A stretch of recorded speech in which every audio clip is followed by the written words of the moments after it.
है जिंदगी कितनी खूबसूरत हो।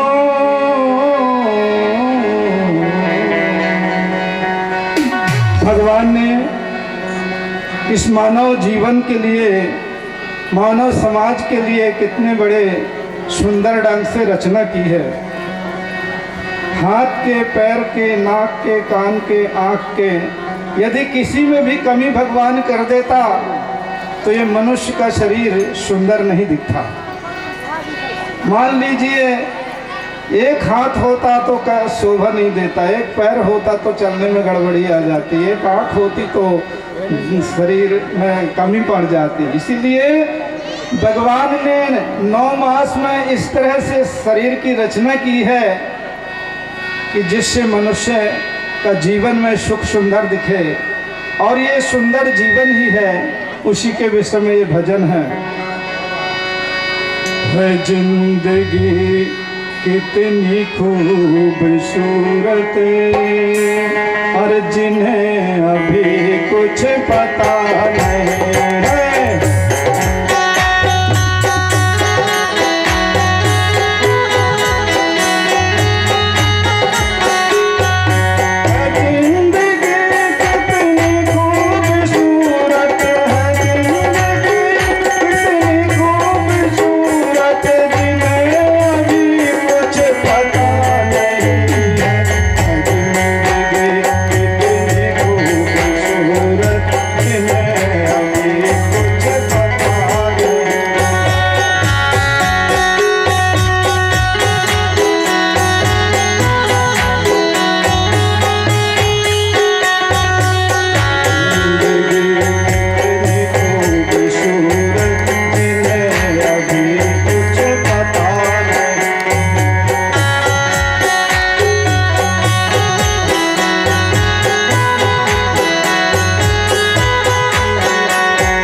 एक दिन को कुछ ऐसे भक्तों का सबसे प्रथम मुलाकात हुई, जिसका नाम शायद आप जानते हो, नहीं जानते, जिसका नाम था सुपच भक्त। अब जब सुपच भक्त से मुलाकात हुई, सदगुरुदेव के चरणों में वंदन किया, साहिब कबीर ने कहा कुछ मांग लो। आज आपसे मिल जाए, कहें कुछ मांग लो तो क्या मांगोगे? कुछ तो मांगना पड़ेगा ना। एक तो कोई देने वाला संसार में है ही नहीं है। कौन देने वाला है?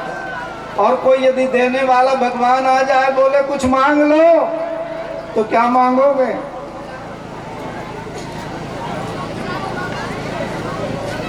समझ में नहीं आएगा कि क्या मांगे ना। परंतु सुपच भक्त ने कि भी बात दिमाग में समझ में नहीं आई कि क्या मांगू मैं। उसके समझ में सिर्फ एक बात आई, माइंड में विचरण जो है, एक बात आ गई कि मुझे सतगुरुदेव जी कुछ न दीजिए, बस आपकी जो है वो मुझे भक्ति दे दीजिए। अब आज के समय में कोई भक्ति मांगने वाला है नहीं है, इसीलिए सुपच सुदर्शन भी नहीं है कोई।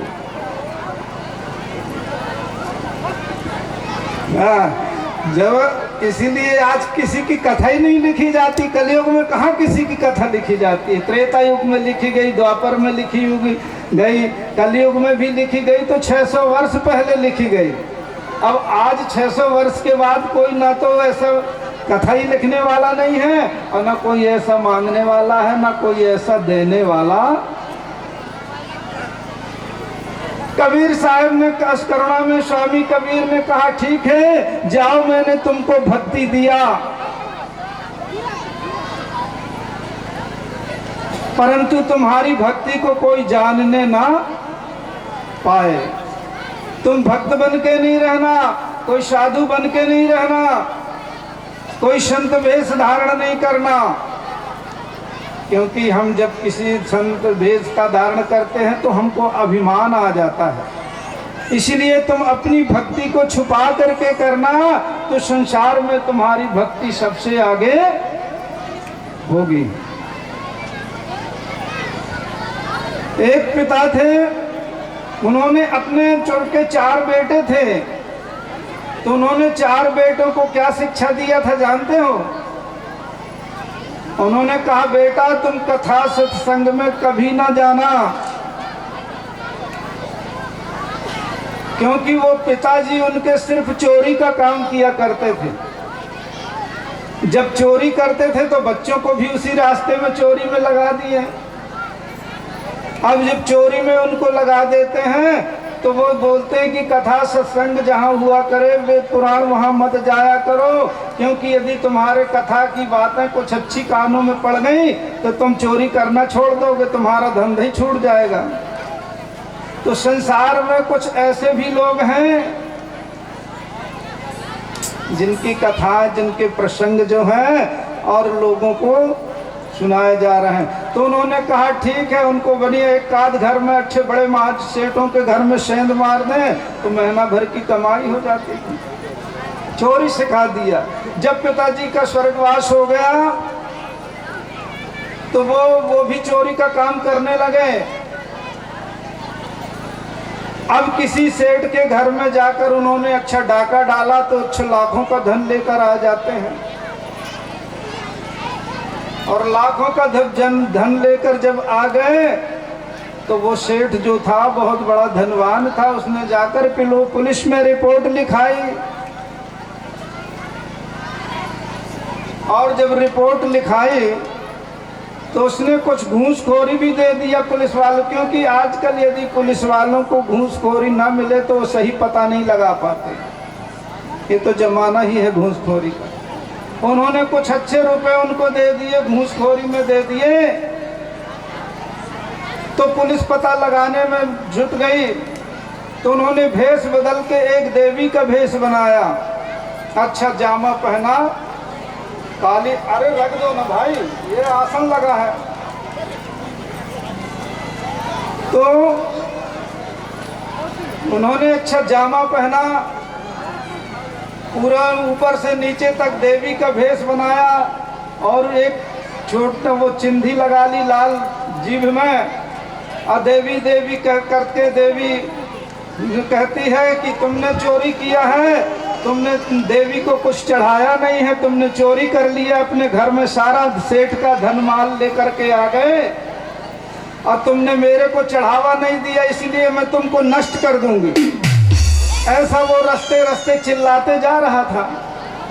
तो वो 4 लोग जो चोरी किए थे बोले अरे यार ये तो देवी है।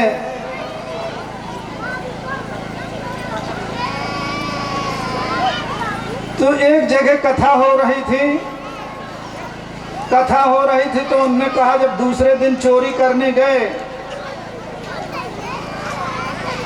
तो जब चोरी करके लाते हैं तो जहाँ कथा हो रही थी तो उन्होंने कहा भैया हमारे पिताजी ने कहा था कि जहाँ कथा हो सत्संग हुआ करे तो वहाँ सुनना नहीं चाहिए। तो उन्होंने कहा चलो हाथ में उंगली डाल लें तो कुछ सुनाई नहीं पड़ेगा, हाथ में यदि उंगली लगा लोगे तो कथा सुनाई नहीं देगी। तो जैसे सामने पड़ा कथा हो रही थी, रास्ता बना हुआ था, चोरी करने जा रहे थे, कथा हो रही थी तो कानों में हाथ लगा लिया। संयोग बस वहाँ एक कांटा पड़ा था और वो कांटा जो उनके पैर में वहीं धंस गया। ना सुनो कथा तुम, धंस गया कथा। तो अब उसको कांटा निकालने में उंगली जो है छूट गई कानों से और 2 शब्द उनके कानों में पड़ गए। वो 2 शब्द कौन से पड़ गए जानना चाहोगे? हाँ, 2 शब्द पड़ गए कि जो देवियां होती हैं देवियों के पैर नहीं हुआ करते हैं और उनकी छाया नहीं हुआ करती है। इतना वो कान में सुने और फिर से कांटा निकाल के फिर से उंगली लगा लिए तो फिर दूसरा तीसरा शब्द सुनाई नहीं पड़ा। जब चोरी करके लाए फिर वो देवी बन के निकली पुलिस, क्योंकि पुलिस को खुफिया बन के कुछ तो पता करना है कि तुमने फिर से चोरी किया, मेरे को चढ़ावा नहीं दिया मेरे देवी के मंदिर में, मैं तुम्हाको नष्ट कर दूंगी। तो वो 4 लोग खड़े थे, अरे यार बोले दे तो देवी है यार। तो वो जाकर के हाथ जोड़ के कहने लगे कि देवी हम तुमको कल जरूर चढ़ावा चढ़ाएंगे। उनने अपनी गलती कबूल कर लिया। अरे बोले चलो कम से कम चोरी का पता तो चल गया, मैं भेष बनाया। तो अब वो बोले ठीक है कल तुम चढ़ावा लेकर आके आना है। वो जो देवी का पुलिस के रूप में देवी थी वो जाके जब गई तो पूरे जिले की पुलिस को बुलवाया, क्योंकि डाका डालने वालों को आज से 80 सन में सुने हो कभी 15, 20, 25 आदमियों को डाका डालने में लोग मार देते थे। बड़े बड़े डाका पड़ते थे तो सैकड़ों लोगों को भूंज दिया जाता था, गांव में लोग थर थर कांपते थे। इस प्रकार से वो जब पूरी तैयारी कर करके जब पुलिस आती है आने लगी तो इनको उन्होंने देखा कि यार 2 शब्द सुनाई पड़े थे कानों में कि देवियों के पैर नहीं हुआ करते हैं, देवियों के पैर नहीं होते। तो भला चल के देखें इनके पैर हैं कि नहीं, देखे तो पैर के चिन्ह बने हुए थे। उन्होंने देखा कि इनके तो चिन्ह बने हैं तो ये देवी हो ही नहीं सकती, हो सकता है ये कोई खुफिया पुलिस ना हो।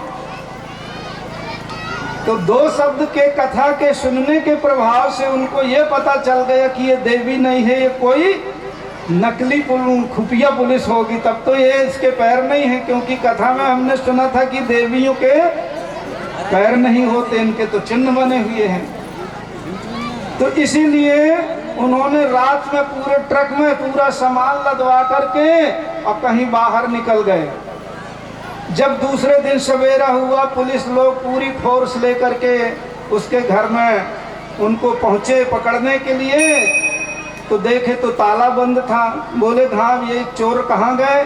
बोले ये तो रात ही में सब सफाया करके चल दी है, अपने घर ही में डाका डाल के चल दिए। माने घर का पूरा सामान लेकर के भाग गए। तो कहने का मतलब कि 2 शब्द जब उनके कानों में पड़ गए तब वो सजा से बच गए, माने जेल से बच गए। नहीं पता नहीं कितने वर्षों तक उनकी जेल की चक्कियां पीसनी पड़ जाती।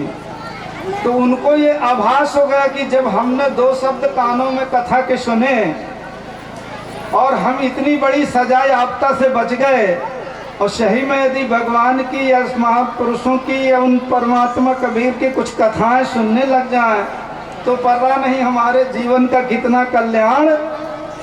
उन्होंने कहा भैया अब हम ये गलत रास्ते पे नहीं जाएंगे, अब आज से हम चोरी नहीं करेंगे, और वो चोरी करना बंद कर देते हैं। तो इसी प्रकार जो है संसार में भांति भांति के लोग होते हैं। आज कोई भक्ति मांगने वाला नहीं है, लेकिन वो जो है भक्ति को सुपथ सुदर्शन ने मांगा, और ऐसी लगन उन्होंने लगाई कि सदगुरु के दिन रात वो जो है भक्ति में लगे रहते, भजन में लगे रहते, क्योंकि भोजन और भजन का थोड़ा सा ही फर्क है। दोनों टाइम भोजन होता है, लेकिन भजन जो है कभी कभी समय, आज 2 साल में बैठने का लोगों को सत्संग का टाइम मिला है, और नहीं तो वही आज जब कोई फुर्सत हो गया तो कहम चौका बुला करा लो जल्दी जल्दी, फुर्सत घंटे 2 घंटे में खंजान भजन वजन हुआ और फुर्सत के अलावा फिर कोई जरूरत। तो लीजिए शुभज भक्त कहते हैं कि अब तो लगन हमारा सदगुरु से लग ही गया है, जो होगा सो देखा। लगन सत तुमसे लगा बैठे, लगन तुमसे लगा बैठे, जो होगा देखा जाएगा।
मोहे सतगुरु निराई के।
संसार में कोई शराब का प्याला पीते हैं, कोई दूध का प्याला पीते हैं, कोई जूस का प्याला पीते हैं, कोई चाय का प्याला पीते हैं, लेकिन सुपच भक्त ने प्रेम का प्याला सदगुरु के भजन में इतने मतवारे हो गए कि अब दूसरा उनको कोई और नजर नहीं आता।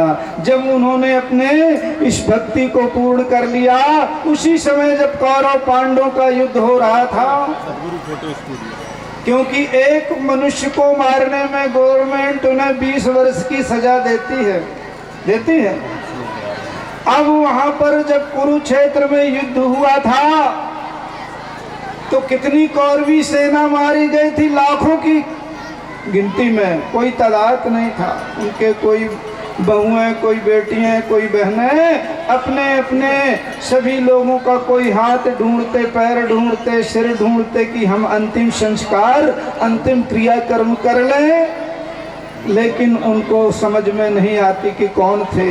इतना बड़ा क्रंदन युद्ध हुआ, अस स्वरूप से प्रकट भय साहिब पुरुष कबीर, करुणा में सो नाम कहा जो है ज्ञान गंभीर। वो कबीर करुणा में नाम लेकर क्यों आए? क्योंकि करुणा का मतलब होता है दया के सागर। उनमें इतनी दया थी, इसलिए कहा है कि जहाँ दया तहाँ धर्म है। धर्म कहाँ रहता है? पेड़ पौधों में रहता है, कहाँ खेत खलिहानों में रहता है। तो जहाँ दया वह धर्म है, जहाँ क्रोध तहाँ काल। कहाँ रहता है? जब मनुष्य के हृदय में काल आ जाता, क्रोध आ जाता है, तो वो मनुष्य काल का रूप धारण कर लेता है। तो इसी प्रकार से वो द्वापर युग में अपना नाम लेकर के करुणा में स्वामी आए थे, और उस भारतवर्ष में जब फिरने लगे तो वहाँ जीवों की अनेकों प्रकार से बलि चल रही थी। हिंदुओं में बलि चल रही थी, मुसलमानों में कुर्बानियाँ चल रही थी। उस समय किसी को कोई बुखार चढ़ जाए तो कोई वैद्य डॉक्टर की व्यवस्था नहीं थी। मठों मंदिरों में जाकर के बलि देना पड़ता था, तब कहीं जाकर के वो हमको दुआएं मिलती थी। अब वो दुआएं तुम्हारी चाहे सही हो चाहे गलत हो, पर ये नियम चलता था।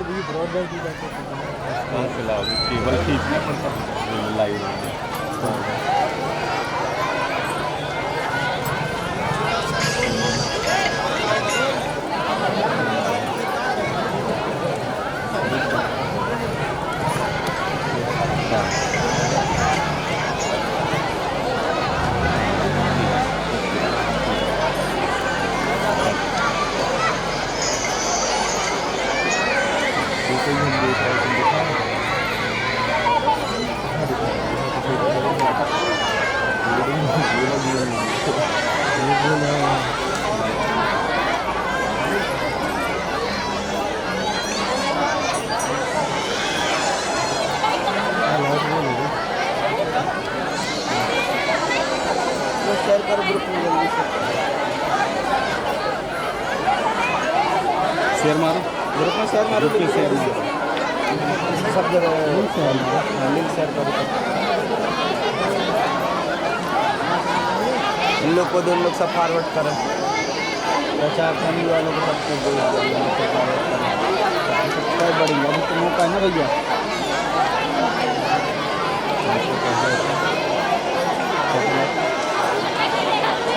टाइटल कर दो,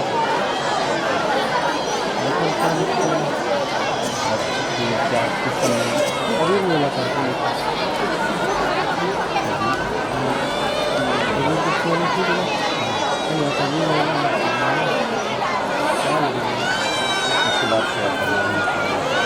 इसके बाद डाल देनी चाहिए।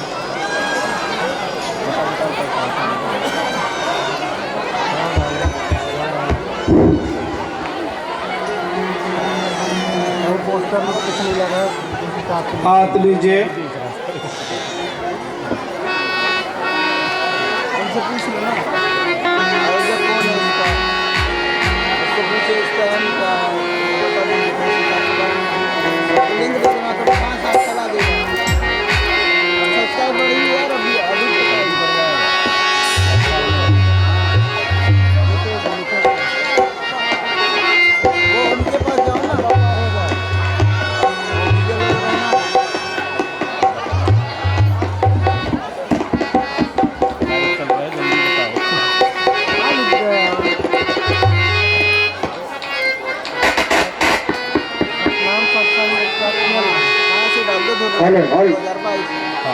बोलो सतगुरु कबीर साहब की।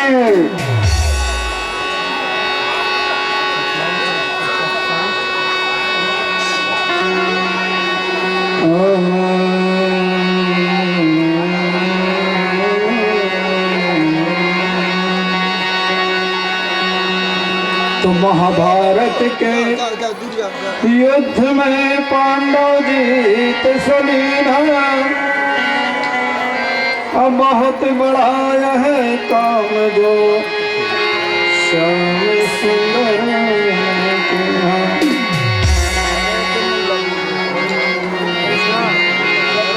तो लीजिए द्वापर युग की कथा। जब महाभारत युद्ध हुआ तो लाखों कौरवी सेना मारे गए, किंतु एक रात्रि में युधिष्ठिर ने भयानक स्वप्न देखा कि हमने जितने अपने कौरवी सेनाओं को मारे हैं वो हमसे बदला लेने के लिए आ रहे हैं। यानी उनकी आत्मा जो है इधर उधर भटक रही है।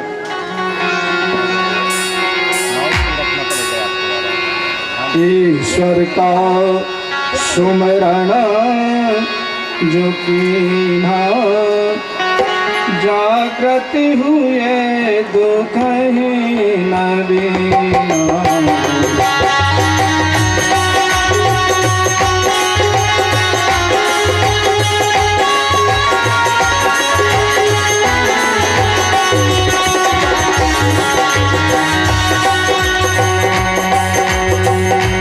अर्जुन के भगवान सुनाए, समाचार धर्म सुनाए।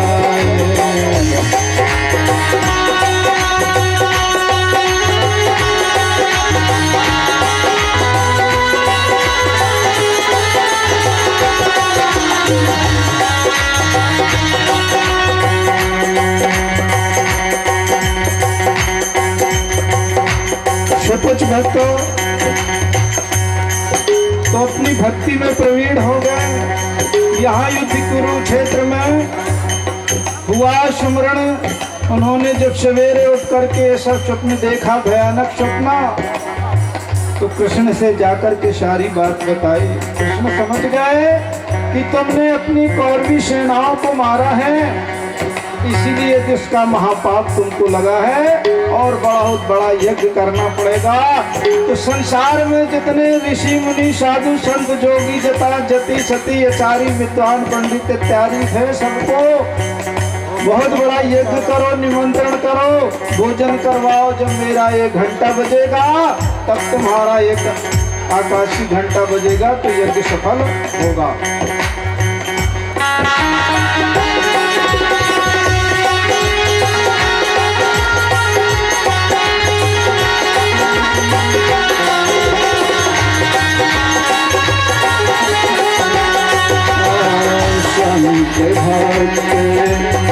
बहुत सोआए, बहुत सोआए, पंडित ब्राह्मण लाखों जाए।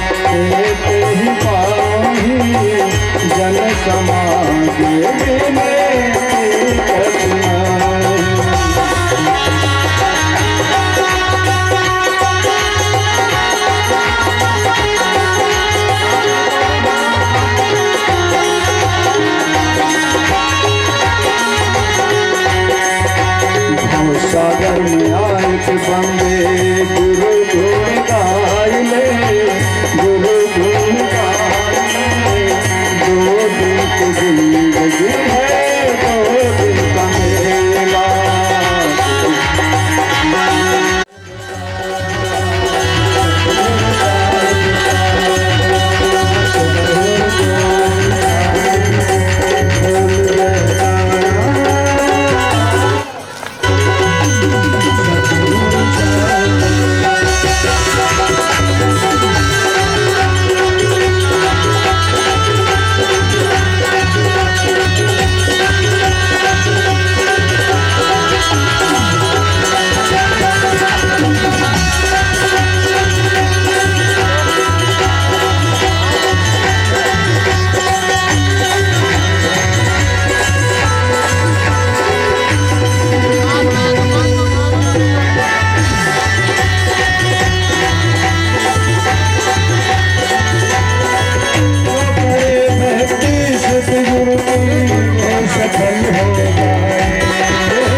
अंतिम समय है जब पाक यज्ञशाला में कौरव पांडवों को सुबह भक्ति की भोजन करने के लिए बैठते हैं तो कहा घंटा बजो आकाश में होते है जय जय कार।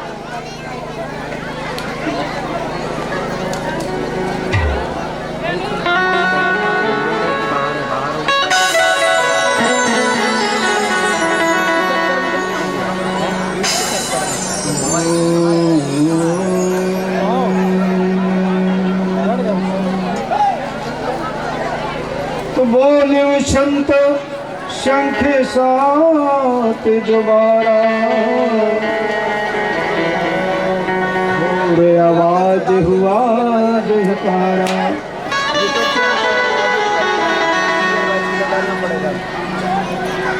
जब भोजन करके पूरा उठ जाते हैं सुपच भक्त जी अपने आप कृष्ण भगवान जी का वह जो शंख था पंचायन शंख अपने आप जोर से आवाज होता है और उन कौरव पांडवों का यज्ञ जो है वो सफल होता है। बोलिए शरण सद्गुरुदेव की। तो लीजिए आज की कथा अब यहाँ पर संपन्न होने के लिए जा रही, क्योंकि आरती प्रसाद में बहुत समय लगता है, समय लगेगा। ये 2 वर्षों के बाद समय मिला हुआ है। 2 वर्ष तो ऐसे चले गए बीमारियों में, कोरोना में कुछ हो ही नहीं पाया। और ये सत्संग जो है बड़े भाग से कहा है, ऋषि मुनियों ने कहा है कि बड़े भाग मनुष्य तन पावा सुर दुर्लभ मुनि ग्रंथन। 84 लाख योनियों में मनुष्य तन मिला है तो उसमें कुछ हमको करके जाना चाहिए। जिस तरह हम जीने के लिए धन की कमाई करते हैं तो हमें भी वहाँ आगे की कमाई करने के लिए उस धन को कुछ धर्म में कार्य करके अपनी काया को सफल बनाना चाहिए। मैं सभी धुर्रा ग्राम वासियों के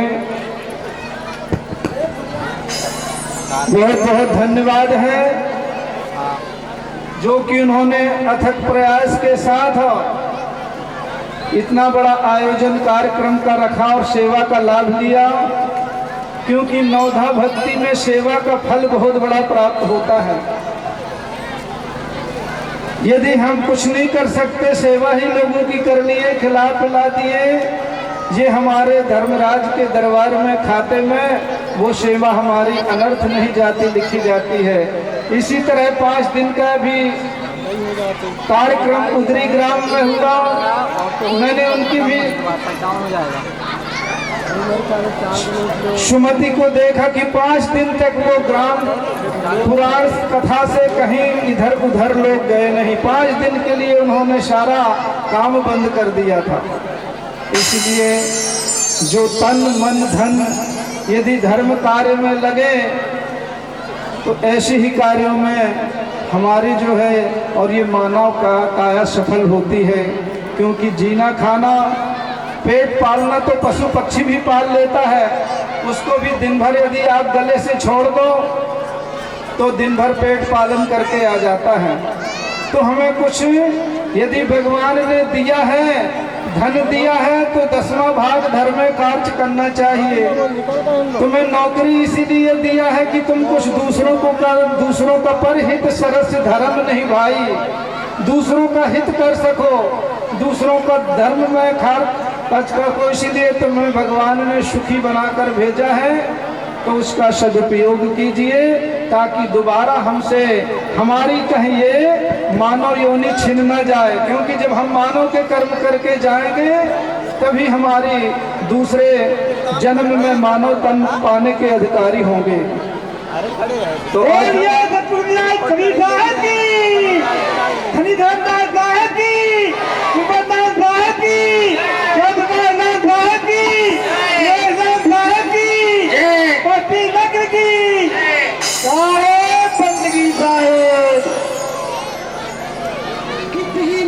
नरियल में काम होए कि हमारी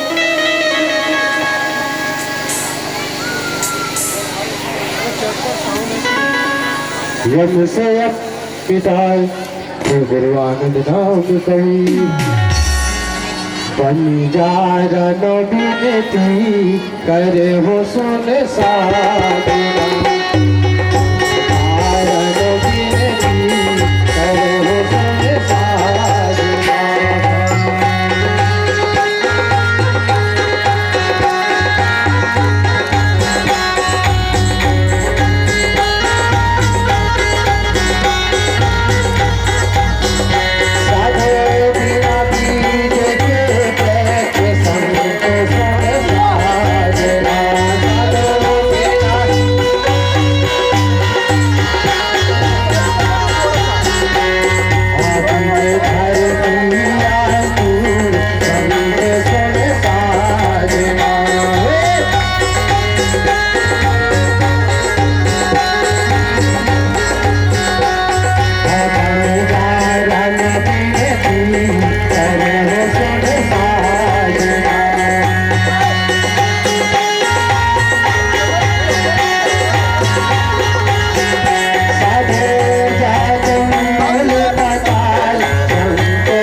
उसका भी बेड़ा पार हुआ, पार हुआ, बेड़ा पार हुआ, पार हुआ, पार हुआ, उसका भी बेड़ा पार हुआ, पार हुआ, पार हुआ। सतगुरु वाली मानो जिसने, सतगुरु वाली मानो जिसने, उसका भी बेड़ा पार हुआ, पार हुआ,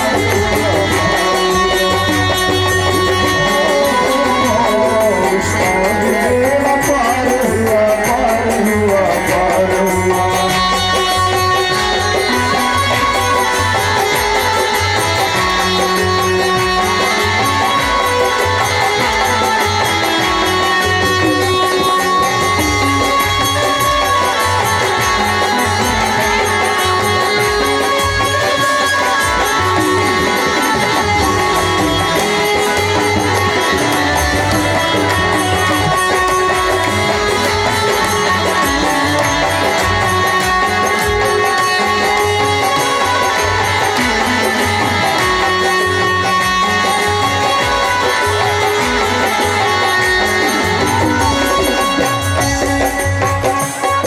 और क्या संदेश देते हैं?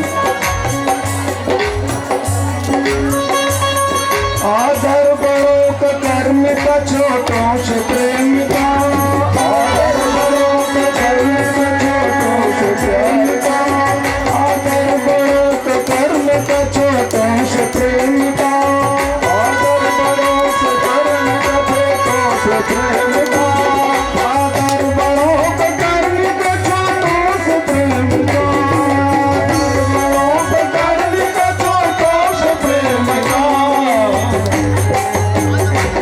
माता पिता की सेवा भ्राता से प्रेम का, माता पिता की सेवा भ्राता से प्रेम का, माता पिता की सेवा भ्राता से प्रेम का, माता पिता की सेवा भ्राता से प्रेम का। अरे जग में सभी को,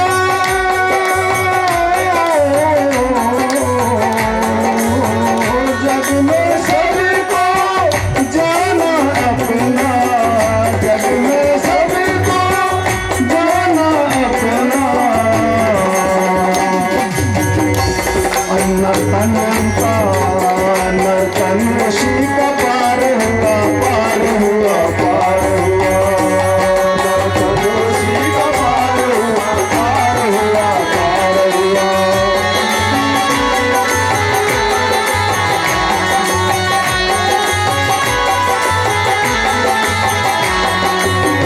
सतगुरु वाली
की कला जग में हमें गुरु ने सिखाया, जीने की कला जग में हमें गुरु ने सिखाया, जीने की कला जग में हमें गुरु ने सिखाया, जीने की कला हमको जग में गुरु ने सिखाया, मंजिल प्रभु से मिलने का भी राह बताया,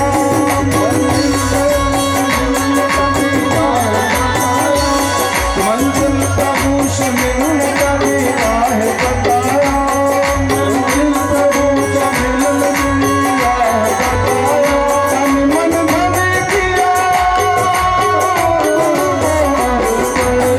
तन मन धन किया गुरु को अर्पण, बिना उसी का सार हुआ सार